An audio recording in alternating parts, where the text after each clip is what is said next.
Hello kids, स्वागत है आप सभी का मेरे इस नए वीडियो में। बच्चों, आज हम क्या सीखेंगे? A for animal, B for butterfly, C for camel.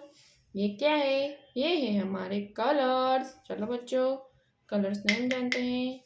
Blue colour, brown colour, light green colour, red colour, yellow colour. चलो बच्चों, स्टार्ट करते हैं। Yellow colour, A for animal, yellow color. A for animal, yellow color. One,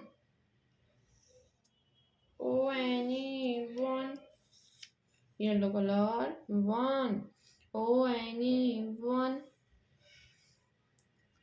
Light green color. B for balloon. B for banana.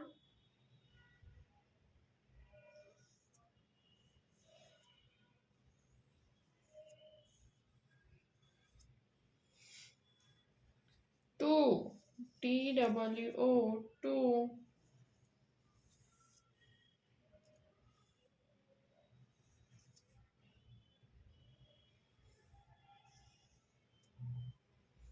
To, TWO, to.